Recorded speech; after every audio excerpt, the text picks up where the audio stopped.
Corona महामारी के संकट में लोगों का जीना इतना दुश्वार हो गया है और इतना तनावपूर्ण हो गया है कि मानव बेहाल है। लोगों के तनाव को कम करने के लिए मानव ही सेवा में जुटे हुए हैं। 1 साल से छोटे छोटे बच्चे भी घरों में कैद हैं। उनके तनाव को दूर करने के लिए कुछ लोगों ने नई पहल की है। ये हैं उस्मान अंसारी, जो सदर बाज़ार इलाके में रहते हैं और छोटे छोटे बच्चों को उनके घर जाकर खिलौने देकर उनके चेहरों पर मुस्कान लाते हैं और उनके तनाव को कम करते हैं। उस्मान अंसारी बताते हैं कि राशन वितरण के बाद उनके मन में विचार आया कि छोटे छोटे बच्चे 1 साल से घर में कैद हैं। बचपन कभी घर में कैद नहीं हुआ, लेकिन महामारी के चलते बच्चों को घर में कैद होना पड़ा, जिसके चलते बच्चे तनाव में चले गए। उन बच्चों के तनाव को कम करने के लिए उस्मान अंसारी ने ये नई पहल की है। पेश है ये रिपोर्ट। देखिए, मेरा मकसद खिलौना का यही एक मकसद है कि बच्चा, एक छोटा सा बच्चा जो होता है, कोरा कागज़ होता है। उसको जो लिखा जाए वो लिखता है, जो सुनता है वो सुनता है, वो सीखता है, जो देखता है वो सीखता है। वो कोरा कागज़ होता है। शुरू में स्टार्टिंग में बच्चा साल, 1.5 साल, 2 साल तक, बिल्कुल 5 साल से पहले का बच्चा कोरा कागज़ होता है। जैसा बोलोगे वैसा सुनता है। तो अब उस कोरे कागज़ को मानसिक रूप से 1.5 साल हो गया, दूसरा साल स्टार्ट हो गया, सेकंड लेयर आ गई। हमें थर्ड वेव का इंतज़ार नहीं करना। उससे पहले अपने बच्चों को मानसिक रूप से तैयार करने के लिए, पोषण पाषण करने के लिए मैंने पहल की कि उन बच्चों को है टॉयज़ के ज़रिए कम से कम कुछ समझ सके कि ये खिलौना है। वो मानसिक रूप से परेशान हैं, ना वो बाहर जा रहे हैं, स्कूल खुल नहीं रहे हैं, पेरेंट्स लोग परेशान हैं। अब ऐसी हालत में पेरेंट्स टॉयज़ कहाँ से खरीदेगा? खाने के लिए ऑक्सीजन नहीं है उसके पास। यानी कि खाना जो होता है वो भी एक ऑक्सीजन होता है। वो ऑक्सीजन बेसिक नीड्स वो भी नहीं है। तो हमारे को लगा कि बेसिक नीड्स भी दी जाए, कि खाना भी दी जाए और साथ में जो है बच्चों के लिए टॉय दिए जाए, जिससे उनका मानसिक रूप और मानसिक तौर पे वो स्टेबल होके अपने लाइफ जीने में आगे सक्षम हो और पेरेंट्स को परेशान ना करें। देखिए, बचपन जो बीमारी ने सबसे पहले फ्रीडम छीना। आज़ादी सबसे बड़ा फ्रीडम होता है, सबसे बड़ी कैद होती है। अब जब पेरेंट्स ही कैद हो गए तो बच्चों को कहाँ ले जा सकते हैं? आउटिंग पे ले जा सकते, बाहर गैलरी में नहीं ले जा सकते, घर से बाहर बिल्कुल नहीं निकाल सकते। मेनली इंस्ट्रक्शंस हैं कि 10 ईयर से नीचे के बच्चों को आप लेके जाना ही नहीं है। तो आप क्या कर सकते हैं? ऐसे में सबसे ज़्यादा प्रॉब्लम्स बच्चों को लेकर आई है कि वो कहीं नहीं जा सकते, ना वो खेल सकते, ना कूद सकते, ना पढ़ सकते, ना लिख सकते, ना अपने कज़न्स में जा सकते। तो सबसे ज़्यादा मानसिक रूप से परेशान आज के दौर में है। तो सिर्फ वो बच्चा वो कह भी नहीं सकता। हम लोग तो बोल देते हैं कि हमें मन नहीं लग रहा है, वो क्या बोलेगा? वो रो पड़ता है बस। तो उसके लिए हमें लगा कि बच्चे को खिलौना दिया जाए, जिससे उसका मानसिक रूप भी तैयार हो और आगे पेरेंट्स को भी परेशानी ना हो और कुछ टाइम जो बुरा टाइम है निकल जाए। और थर्ड वेव की हमें वेट नहीं करनी। अभी से जागरूक होकर इसका हमको आगे करना है और एक दूसरे का ऑक्सीजन बनकर, एक दूसरे की आप हिम्मत बनकर, एक दूसरे को साथ खड़े होकर हमें ऑक्सीजन बनकर एक दूसरे के साथ रहना है।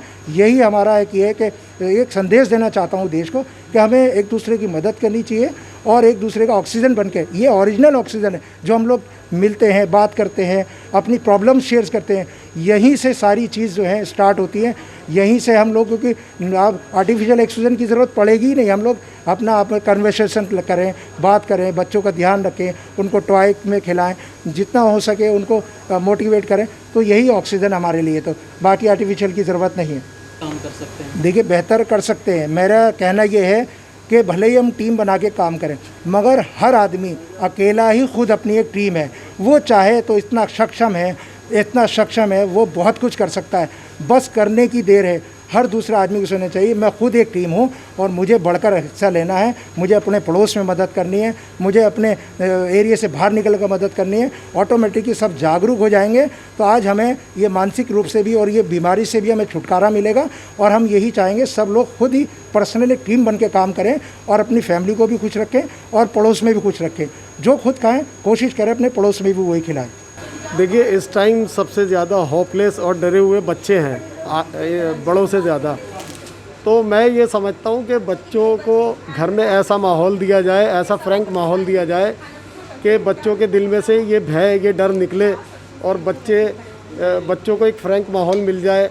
उनसे बच्चों से कहानियाँ या कुछ इस तरह की एक्टिविटीज़ या कोई ऐसा खिलौने वगैरह उसमें लगा के रखा जाए और बच्चों के मन के अंदर जो नेगेटिविटी बनी हुई है उसको थोड़ा सा बातों के ज़रिए दूर किया जाए और किसी एक्टिविटी में लगा के, किसी खिलौने में लगा के या किसी और चीज़ में लगा के, जैसे हमारे उस्मान भाई ने अभी बच्चों के लिए खिलौने वगैरह ये सब किया है, तो उससे बच्चों का थोड़ा सा माइंड डाइवर्ट होगा, उनकी सोच थोड़ी सी अच्छी होगी बच्चों की। 12th क्लास में, और स्कूल तो काफ़ी टाइम से ही बंद है, एटलीस्ट 1 ईयर तो हो ही चुका है। तो स्कूल की कितनी याद आती है, किस तरीके से स्कूल में आप इंजॉयमेंट करते थे, पढ़ाई के साथ खेलते कूदते थे, वो सारा कुछ बताइए। अब क्या हालात हैं आपके साथ? स्कूल में मोस्टली हमारा हाफ डे रहता था और वहीं पे ही सारी हमारी यादें हैं और वहीं पर ही ऐसे ही मतलब हमारी सारी पढ़ाई और फ्रेंडशिप, खेलना कूदना। हाँ वहीं पे जैसे हम वहाँ पे खेलते थे तो ज़्यादा एक्टिव रहते थे, अब घर में ही रहते हैं तो कम एक्टिव और मोस्टली घर में ही है तो बाहर जाना भी नहीं होता, ना फ्रेंड से मिलना होता, तो अब तो फ़िलहाल ऐसी हैं कोविड की वजह से।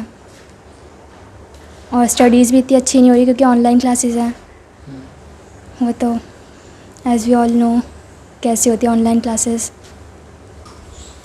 नॉर्मल सब चल रहा था जैसे पहले चलता था, सब नॉर्मल रूटीन थी पूरी, नॉर्मल स्टडीज़ थी, ट्यूशन्स, कोचिंग्स। अब क्या बदलाव हुआ उसमें? मोस्टली सब ऑनलाइन हो चुका है और उसमें ही सब होता है, और ऑनलाइन भी इतने अच्छे से नहीं होता तो हम यूट्यूब से देख लेते हैं थोड़ा बहुत, लेकिन इतना ज़्यादा फ़ोन भी नहीं ले सकते हैं तो आई साइट वीक हो जाती है और काफ़ी डिसएडवांटेजेस हैं इसके भी।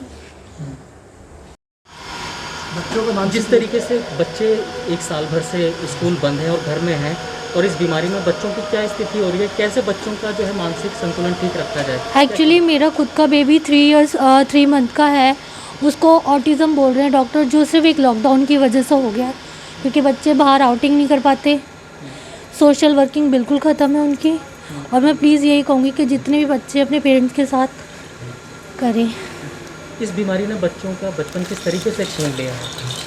उनको कुछ समझ नहीं आता कि क्या करना है, क्या एक्टिविटी है, क्या चीज़ें हैं, और मैं इस चीज़ से खुद फाइट कर रही हूँ अपने घर में। अब जिस तरीके से ये एक सोशल वर्कर ने शुरुआत की है बच्चों को खिलौने देने की, उसके लिए क्या कहेंगे, कितनी पहल और करने की ज़रूरत है ऐसे बच्चों के लिए खासकर? एक्चुअली ये चीज़ें पहले करनी चाहिए थी क्योंकि अब तो बच्चों का ये संतुलन ही नहीं है ना कि वो टॉय क्या खेलें, उनकी कोई एक्टिविटीज़ ही नहीं है, वो अपने आप में ही रहती हैं ज़्यादातर।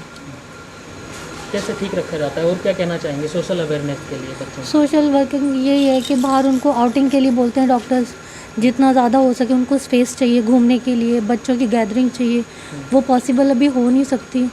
और मेन तो यही है कि प्ले स्कूल, मैं तो चाहती हूँ कि सबसे पहले प्ले स्कूल खोले, जो बच्चों को जितनी एज के हिसाब से नॉलेज मिलनी चाहिए वो उनको नहीं मिली, तो उनका जो 2 या 1.5 साल का जो टाइम पीरियड है बहुत ख़राब हो चुका है।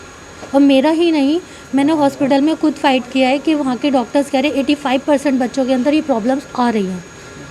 उनकी स्पीच थेरेपी में भी प्रॉब्लम है क्योंकि वो बात नहीं करते तो बात कर नहीं पाता बिल्कुल भी। स्कूल बंद होने के बाद जो है ऑनलाइन क्लासेस जो है बच्चों की जा रही थी, अब हाल ही में वो भी क्लास बंद हैं, तो इससे भी बच्चों पर क्या असर पड़ा है? अगर बच्चों को एक होता है ना कि कोई टाइम टेबल नहीं रह गया उनकी सोशल लाइफ का, किसी भी टाइम उठते उनको लगता है कि बस फ़ोन पे लिया, और एक जो प्रैक्टिकली जो चीज़ होती है वो चीज़ नहीं रही बच्चों के अंदर।